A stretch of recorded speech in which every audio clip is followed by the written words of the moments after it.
المرسلين وعلى آله وأصحابه أجمعين أما بعد فأعوذ بالله من الشيطان الرجيم بسم الله الرحمن الرحيم إن الله وملائكته يصلون على النبي يا أيها الذين آمنوا صلوا عليه وسلموا تسليما صدق الله العظيم اللهم صل على سيدنا محمد وعلى آل سيدنا محمد وبارك وسلم.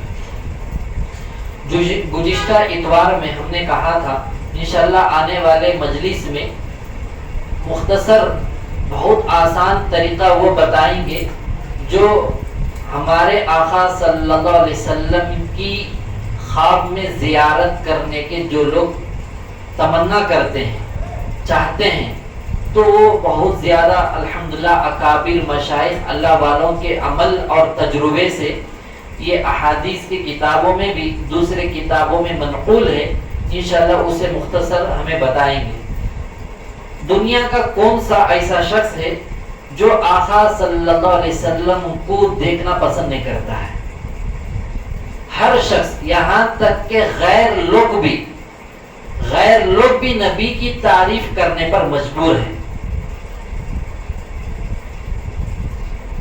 دنیا کی ہر چیز جب اللہ کا ذکر کرتی ہے، اللہ کے نبی صلی اللہ علیہ وسلم سے جب کفار نے کہا تھا تمہاری کیا دلیل ہے کہ تمہیں اللہ کے رسول ہیں، تو ان کے اشارے پر کنکریوں نے کلمہ پڑھا ہے لا الہ الا اللہ محمد الرسول اللہ.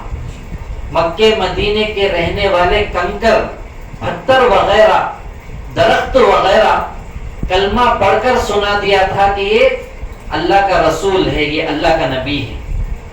تو اس سے معلوم ہوتا ہے کہ دنیا میں نبی کا آ جانا یہ اس سے بڑھ کر کوئی اور نعمت نہیں ہے، اور اس نبی کی امت میں ہمارا پیدا ہونا اس سے عظیم اللہ کا ہمارے اوپر احسان اور کیا ہو سکتا ہے. یہ امت بے شک سب سے آخر میں آئی ہے، لیکن سب سے پہلی یہ امت جنت میں جانے والی یہی امت ہے جس امت میں ہم اور آپ ہیں جتنے بھی سن رہے ہیں. تو ایک تو ہے خواب کے اندر زیارت کرنا. ایک مسئلہ ہم نے اپنے اساتذہ سے یہ سنا تھا، یہ اگر کوئی شخص خواب میں آقا صلی اللہ علیہ وسلم کو دیکھ لیتا ہے، زیارت کر لیتا ہے، زیارت کر لینے کے بعد اس شخص کی یہ ہمیشہ یہ گارنٹی نہیں کہ انہیں آخر دن تک استقامت پر ایمان کی حالت میں رہے. کیوں؟ انہیں دوبارہ اگر صحیح روٹ پر نہ لگے گا گمراہ ہو سکتا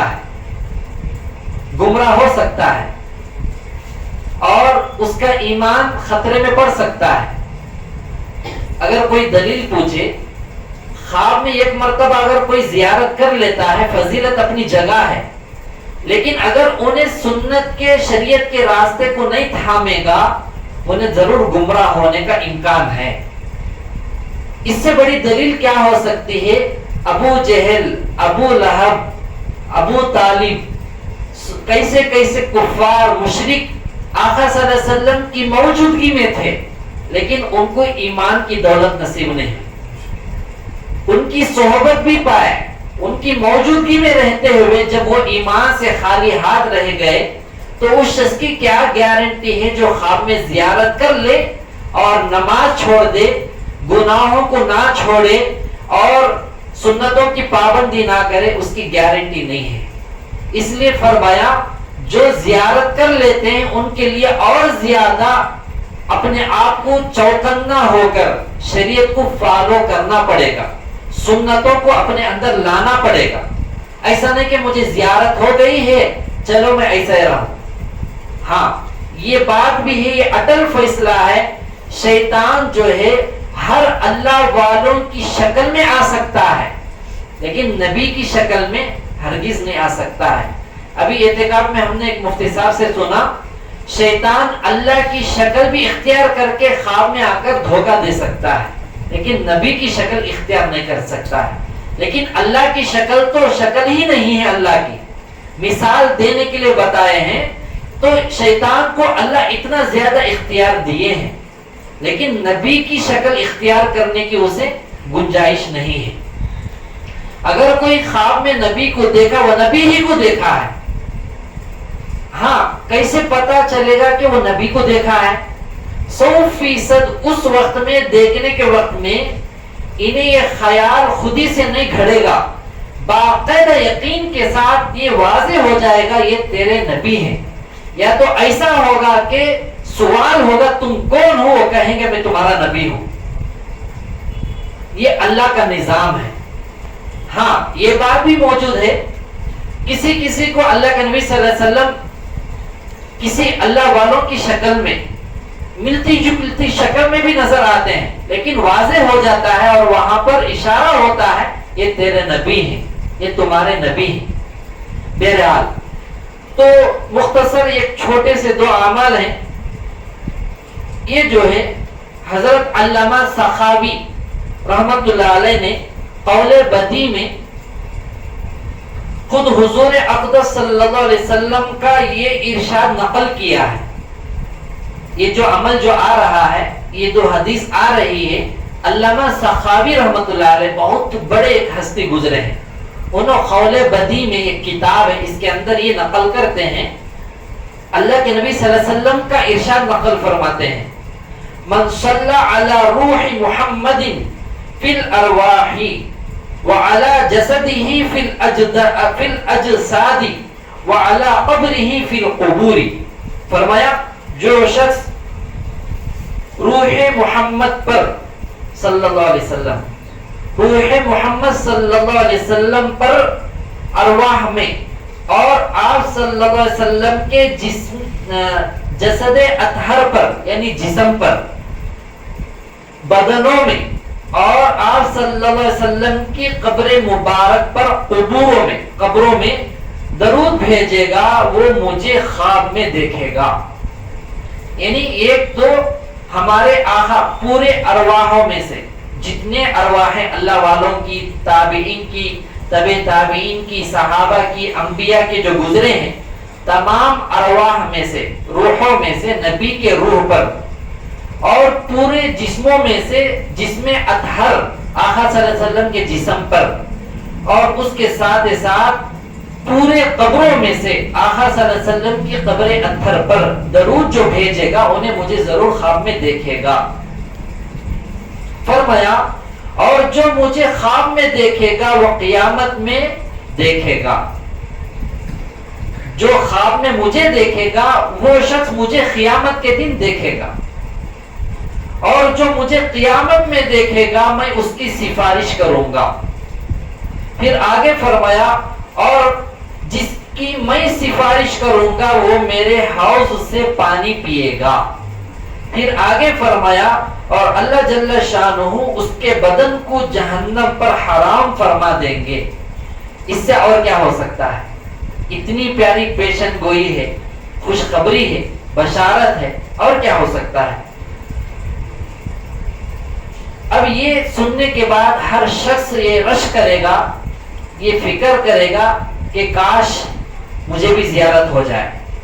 یہ جو درود السلام جو پڑھتے ہیں، ہمیں مدرسے میں پڑھنے کے زمانے میں اکثر مدارس میں، خانخواہوں میں یہ درود السلام پڑھا جاتا ہے۔ ہمارے کلاس کے ایک ساتھی تھے، درود السلام بعد عشاء اکثر مدارس میں، خانخواہوں میں پڑھتے ہیں۔ سونے سے پہلے درود السلام کی مجلس ہوتی ہے۔ وہ برکتوں کو حاصل کرنے کے ہی خاطر یہاں پر بھی خانخواہ میں ہماری درود السلام کی ترتیب بنائی گئی۔ درود السلام پڑھ رہے تھے، ایک ساتھی جو ہے دن بھر تھکے ہوئے تھے تو اونگ رہے تھے، تو ان کو اسی اونگ کے اندر نظر آیا کہ آقا صلی اللہ علیہ وسلم درود السلام جس مسجد میں پڑھ رہے ہیں مدرسے میں، وہاں تشریف لا رہے ہیں، اور ان کے بازو میں حضرت ابو بکر صدیق اور ایک بازو میں حضرت عمر فاروق رضی اللہ عنہما دونوں موجود تھے۔ تو یہ درود کی برکت ہے۔ تو جو اخلاص سے جو پڑھے گا اللہ ضرور اس کی برکت نصیب فرماتے ہیں۔ تو یہ درود السلام معمول نہیں ہے، بہت زیادہ بابرکت والا ہے۔ بہرحال ایک شعر مشہور ہے، ہر درد کی دوا ہے صلی علی محمد۔ یہ جملہ جو ہے اگر غور کریں گے بہت گہرائی تک جو ہے اس کا علم جو ہے ہو نہ ہو اس کا فائدہ ضرور محسوس کر سکتے ہیں. بہرحال 2 عمل میں آپ کی خدمت میں رکھوں گا.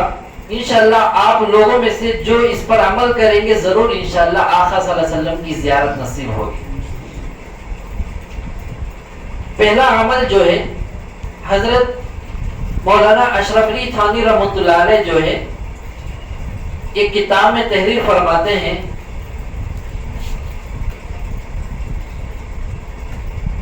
حضور اکرم صلی اللہ علیہ وسلم کی زیارت جو ہے اس عمل سے بہت زیادہ لوگوں کو ہوئی ہے. وہ عمل یہ ہے، پہلا عمل بعض بزرگوں کا اس پر تجربہ بھی ہے، عمل بھی ہے. وہ بزرگوں میں سے ایک بزرگ کا نام نقل فرماتے ہیں حضرت شیخ عبدالحق محدث دہلوی رحمۃ اللہ علیہ. انہوں نے کتاب میں ترغیب اہل سعادات میں لکھا ہے کہ شب جمعہ میں 2 رکعت نفل نماز پڑھیں. 2 رکعت نفل نماز، اور ہر رکعت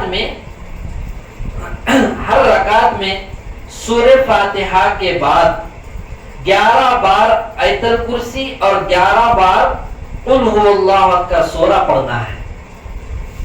شب جمعہ کسے کہیں گے؟ جیسا کہ آج اتوار ہے لیکن یہ مغرب سے پیر کی رات شروع ہو گئی، ایسے ہی جمعرات کا دن رہے گا، جمعرات کی مغرب سے جمعہ کی رات شمار ہوتی جائے گی.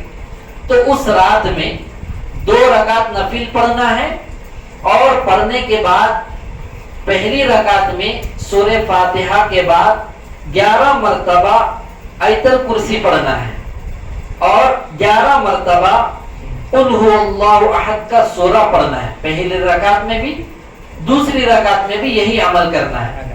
سلام پھیرنے کے بعد 100 مرتبہ یہ درود شریف پڑھیں. انشاءاللہ 3 جمعہ نہ گزرنے پائیں گے زیارت آقا صلی اللہ علیہ وسلم کی نصیب ہوگی. وہ درود شریف یہ ہے اللہم صلی علی محمد النبی الامی وآلہ واصحابہ وسلم. آسان ہے درود شریف. اللہم صلی علی محمد النبی الامی، یہ تو بہت سے لوگوں کو زبان پر آتا ہی رہے گا. اللہم صلی علی محمد النبی الامی وآلہ واصحابہ وسلم. یہ 3 جملے وآلہ واصحابہ وسلم. تو یہ درود شریف 100 مرتبہ پڑھیں گے تو انشاءاللہ یہ 3 جمعے کی راتوں میں اگر ہمیں کریں گے انشاءاللہ 3 جمعہ کے ختم ہونے سے پہلے آقا صلی اللہ علیہ وسلم کی زیارت نصیب ہو جائے گی. ایک عمل یہ. دوسرا جو ہے لکھتے ہیں دیگر شیوخ موصوف نے لکھا ہے کہ جو شخص 2 رکعت نماز پڑھے یعنی شب جمعہ ہو کسی بھی رات میں، اور ہر رکعت میں سورہ فاتحہ کے بعد 25 مرتبہ قل هو اللہ احد کا سورہ پڑھے، اور سلام کے بعد جو ہے یہ درود شریف 1000 مرتبہ پڑھے، انشاءاللہ آقا صلی اللہ علیہ وسلم کی زیارت نصیب ہوگی. بہتر ہے کہ یہ عمل بھی شب جمعہ کریں گے تو بہت زیادہ مجرب رہے گا. یہ دوسرا عمل 2 رکعت نماز پڑھنا ہے، سورہ فاتحہ کے بعد ہر رکعت میں 25 مرتبہ قل هو اللہ احد کی سورت پڑھنا ہے. دوسری رکعت میں بھی یہی سورت کو پڑھنا ہے قل هو اللہ احد. سلام پھیرنے کے بعد اس درود شریف کو 1000 مرتبہ پڑھیں گے انشاءاللہ اسے زیارت نصیب ہوگی. وہ درود شریف یہ ہے صلی اللہ علی النبی الامی، بس اتنا ہے صلی اللہ علی النبی الامی. یہ 2 اعمال انشاءاللہ جتنے بھی احباب حاضرین سن رہے ہیں اگر یہ عمل کریں گے ضرور انشاءاللہ آقا صلی اللہ علیہ وسلم کی زیارت نصیب ہوگی. یہاں پر زیارت کے لیے سب سے پہلے ہمیں عاشق بننا ہے. شیطان کے بارے میں کیا آتا ہے؟ عالم بھی تھا، عابد بھی تھا، عارف بھی تھا، لیکن عاشق نہیں تھا. اللہ کا جو عاشق ہوگا اسے عاشق کہیں گے، جو نبی کا عاشق ہوگا اسے نبی کا عاشق کہیں گے. لیکن شیطان کے اندر 4 عین میں سے ایک عین نہیں تھا، 3 عین موجود تھے. عالم بھی تھا، اتنا بڑا عالم قیامت کی صبح تک اس کے جیسا عالم نہ پیدا ہوگا نہ کوئی ہے، لیکن نبی کے بعد ہی اور عارف اتنا بڑا انہیں جانکاری رکھتا تھا، اس کے اندر پہچاننے کا مادہ عارف اتنا بڑا تھا کہ اس سے بڑھ کر کوئی نہیں، اور عابد اتنا زیادہ عبادت گزار کہ اس سے بڑھ کر کوئی نہیں۔ زمین کی ایک بالش بھی ایسی نہیں ہے جہاں انہیں سجدہ نہ کیا ہو، یعنی مطلب عبادت اس جگہ میں نہ کیا ہو، اتنا زیادہ۔ لیکن ایک چیز نہیں تھی اس کے اندر، عاشق نہیں، وہ عاشق نہیں تھا، اس لیے راندہ درگاہ ہو گیا۔ تو ہمیں جو ہے نبی کی زیارت ہونے کے لیے صرف سوچتے رہنے سے نہیں ہوگا، ہمیں نبی کے عاشق بھی بننا ہے۔ نبی کے عاشق کب بنیں گے کہ نبی کی باتوں کو ہمیں فالو جیسا ہوں گے، انشاءاللہ نبی کے عاشق ہمیں بنتے جائیں گے۔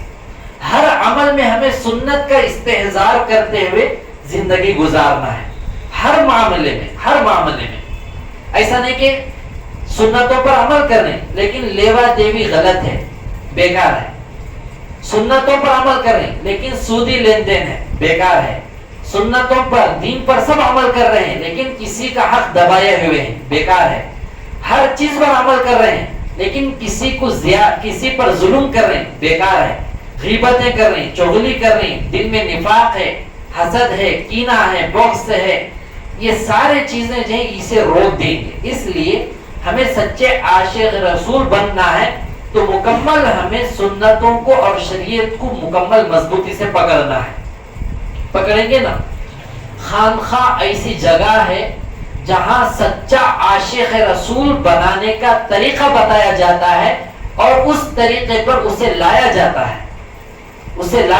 ہے، رمضان میں جہاں پر ہمیں تھے، جتنے لوگوں کو آپ صلی اللہ علیہ وسلم کی زیارت ہوئی ہے وہ معمولی لوگ ہیں، نہ حافظ ہیں، نہ عالم ہیں، نہ جماعت میں ایک دن بھی نہیں گئے ہیں، لیکن ان کو ایسی زیارت کیسے ہوتی گئی کہ انہوں حضرت والا دامت برکاتہم سے بیعت ہو کر بتائے ہوئے اعمال پر، سنتوں پر اپنی زندگی کو ایسا مکمل استقامت کے ساتھ کرتے رہنے سے اللہ ان کو وہ مقام دیا کہ خواب میں آپ صلی اللہ علیہ وسلم آ کر بشارتیں سنا رہے ہیں۔ تو اس کا تعلق یہی ہے۔ تو اس لیے ہم سب مل کر انشاءاللہ عہد کریں، انشاءاللہ آخری دم تک شریعت پر، سنتوں پر انشاءاللہ ہمیں جمے رہیں گے، انشاءاللہ آقا صلی اللہ علیہ وسلم کی زیارت ضرور انشاءاللہ نصیب ہوگی۔ مدرسے میں پڑھنے کے وقت میں ہمارے ایک استاد تھے حضرت مولانا مبارک صاحب دامت برکاتہم، آج بھی موجود ہیں، بیمار ہیں، اللہ تعالیٰ ان کو صحت کاملہ عاجلہ مستمرہ نصیب فرمائے۔ کشمیر میں ایک نوجوان کا واقعہ مشہور تھا، حضرت مولانا رحمت اللہ صاحب کشمیری دامت برکاتہم، بہت بڑے اللہ والے، کہ ان کے یہاں اعتکاف کے لیے وشارم سے کئی اساتذہ گئے تھے۔ کیوں؟ مشہور یہ تھا کہ وہاں ایک نوجوان ہے جسے ہر جمعرات کو آپ صلی اللہ علیہ وسلم کی زیارت ہوتی ہے، ہر جمعرات کو۔ اب یہ اساتذہ گئے، جا کر حضرت سے فرمائے، حضرت وہ کون سا نوجوان ہے جو ہر جمعرات اسے نبی کی زیارت ہوتی ہے، بس اسے دیکھنے کے لیے، ملنے کے لیے ہمیں اعتکاف کے ہیلے سے بیٹھ کر اسے بھی ملاقات کر کے دعا کی درخواست کرا کر جانے کے لیے آئے ہیں۔ تو حضرت نے فرمایا وہ نوجوان نہ حافظ ہے نہ عالم ہے، کالج میں پڑھنے والا اسٹوڈنٹ ہے۔ سوچو، کالج میں پڑھنے والا اسٹوڈنٹ شریعت پر، سنتوں پر، نبی کا کتنا عاشق، اللہ کے کتنے احکامات کو بجا لاتا ہوگا۔ جب اسے بلایا گیا، معمولی آدمی ہے، داڑھی ہے، خوبصورت چہرہ ہے، ہر لمحے پر، ہر عمل کے اندر اس کے اندر سنت کا نور چمکتا ہو، تو یہ چیز یہاں سے حاصل ہوتی ہے۔ اس لیے آج کی مجلس میں ان باتوں کو ہم اس لیے رکھے ہیں کہ ہمیں بھی اللہ سے دعا کرے، اللہ تعالی ہم سب کو بھی ایسا موقع بار بار نصیب فرمائے، آمین۔ انشاءاللہ اس کے بعد میں مختصر جو ہے ضروری اعمال میں بتاؤں گا جو اکابر کے پاس ہمیں رہنے کے بعد یہ سیکھنے کو ملے۔ ہمیں بیعت تو ہوتے ہیں، مشائخ سے، بزرگوں سے بیعت تو ہوتے ہیں، لیکن سب سے زیادہ ترقی وہ مرید کرے گا جو شیخ کا عاشق رہے گا۔ ہمیں عاشق بننا ہے. عاشق کا معنی ہم اپنے شیخ پر فدا ہو جانا ہے. فنا فی الشیخ اسی کو کہیں گے. جو شخص فنا فی الشیخ ہو جائے گا اللہ اسے فنا فی الرسول بنا دیتے ہیں. جو فنا فی الرسول جسے نصیب ہو جاتا ہے اللہ اسے فنا فی اللہ بنا دیتے ہیں. یہ بہت امپورٹنٹ بات ہے, بہت امپورٹنٹ بات ہے. فاتبعونی کا جو تشریح اکابر فرماتے ہیں یہی تشریح کرتے ہیں. سب سے پہلے فنا فی الشیخ ہو جاؤ اللہ فنا فی الرسول بنا دے گا. فنا فی الرسول بننے کے بعد فنا فی اللہ ہو جائیں گے. تو دنیا میں جب ہم آئے ہیں تو فنا فی اللہ ہو کر جانا ہے. لیکن اکیلے آدمی فنا فی اللہ ہونا آج کے دور میں بہت مشکل ہے. شیطان جو ہے ایسا گمراہ کرے گا, ایسا گمراہ کرے گا, سوچ سے باہر ہے. اس لیے فنا فی الشیخ ہمیں ہونا ہے. ہر چیز میں ہمیں اپنے شیخ کو آگے رکھیں. ہر عمل میں ان سے پوچھیں, ان سے رابطہ کریں. ہر معاملے میں, ہر معاملے میں. بس ایسا نہیں کہ ہفتے والی مجلس ہو گئی یا کوئی مصیبت آ گئی یا کوئی دعوت کا مسئلہ ہو یا کوئی خوشی غم کا مسئلہ, ایسا نہیں. ہر معاملے میں یہ ہمیں اپنے مشائخ کے پاس رہ کر یہ چیز سیکھا ہے. تو انشاءاللہ ہمیں سب مل کر اپنے شیخوں کے فنا فی الشیخ ہونا ہے. ہاں, جو بھی بات ہمیں جو بتاتے ہیں یوٹیوب چینل میں, فیس بک میں, انسٹاگرام میں اور واٹس ایپ میں, یہ ہر اس شخص کے لیے نہیں ہے جو ہمارا مرید نہیں ہے. ہاں, ہمارے سے دیگر علماء حق سے برحق شریعت پر چلنے والے اللہ والوں سے جو بھی بات شریعت کی آتی ہو, سنتوں کی آتی ہو, وہ پورے امت مسلمہ اس پر عمل کر سکتے ہیں. چاہے وہ کسی اور کا مرید ہو یا کسی اور کا وہ خلیفہ ہو, جو کچھ بھی ہو. ہاں, ہماری طرف سے جو خانقاہی لائن سے جو ہماری طرف سے احکامات مطلب ہمیں حکم دیتے ہیں یہ آپ کرو, ایسے رہو, ایسے بنو, ان باتوں کو ہمارے ہی مریدین عمل کرنے پر ضرور اس پر زور دیں. اگر یہ بات کسی کو پہنچتی ہے وہ مت یہ سوچے کہ یہ کیا ہمیں ان کی باتیں سنتے ہمارے کو حکم دے رہے ہیں, ایسی بات نہیں ہے. یہ ہمیں اپنے مریدین کے لیے کہتے ہیں. لیکن وہ بات جو ہمارے سے دیگر اللہ والے جو برحق ہیں, شریعت کے پابند ہیں, علماء حق ہیں, ان کی طرف سے جو بھی شریعت کی بات آتی ہو, سنتوں کی بات آتی ہو, وہ پوری امت مسلمہ اس پر عمل کر سکتی ہے. اس میں کوئی حرج نہیں ہے. شیخی مریدی کی باتیں جب آتی ہوں ہماری طرف سے وہ صرف ہمارے مریدین عمل کر سکتے ہیں. یہ ضروری بات ہے. ہاں, آپ ایک عمل یہ شروع کرنا ہے, ہمیں جس سے بھی ملاقات کریں, سلام کریں, ان سے دعا کی درخواست کرائیں. دعا کی درخواست کرائیں, بڑے ہوں چھوٹے ہوں. اس کا کیا فائدہ؟ دلیل کیا ہے؟ حضرت عمر رضی اللہ تعالیٰ عنہ عمرے پر جب جا رہے تھے, عمرے پر یا حج پر, غالباً عمرے پر, یہ واقعہ, یہ حدیث حضرت مولانا شاہ حکیم اختر صاحب رحمۃ اللہ علیہ نقل فرماتے ہیں, بیان فرماتے ہیں. اللہ کے نبی صلی اللہ علیہ وسلم کو جا کر جب اجازت پوچھی, میں عمرے پر جانا چاہتا ہوں, اجازت دیجیے. تو اللہ کے نبی صلی اللہ علیہ وسلم نے فرمایا, مجھے دعا میں یاد رکھنا, مجھے دعا کرو, میرے حق میں دعا کرو.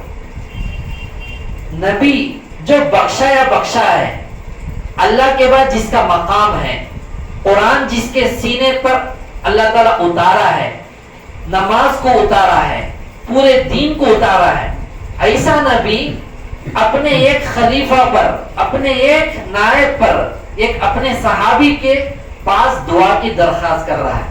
تو اس سے معلوم ہوا بڑا جتنا بھی ہو انہیں اپنے آپ کو چھوٹا بنا کر دوسروں کے سامنے پیش کرتا ہے. یہ طریقہ دلیل کے ساتھ ہمارے کو یہاں ملتا ہے. تو سید اظہر کریم صاحب دامت برکاتہ فرماتے ہیں, اس سے بڑی دلیل کیا ہو سکتی ہے؟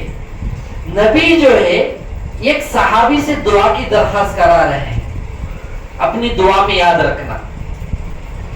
اور کیا ہو سکتا ہے؟ تو حضرت نے فرمایا, چھوٹے بچے ہو, بڑے ہو, علماء ہو, سلام کرے خیریت ملے دعا کی درخواست کر دے.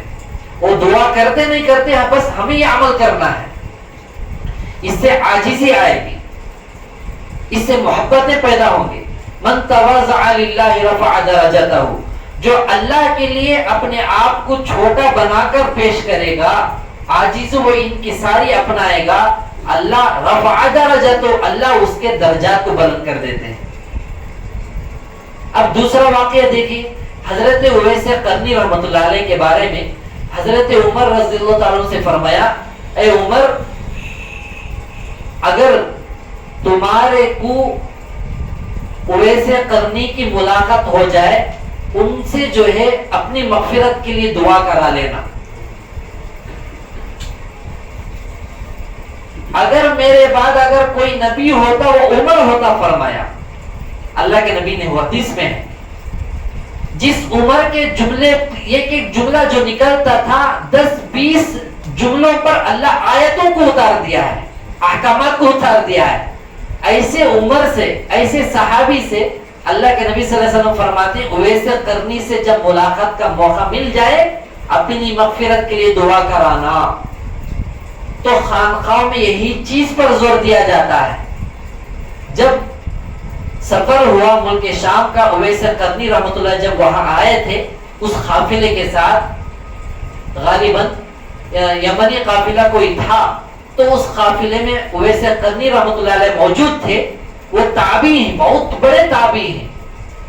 تو ان سے اپنی مغفرت کی دعا کی درخواست عمر رضی اللہ عنہ نے کرائے تھے.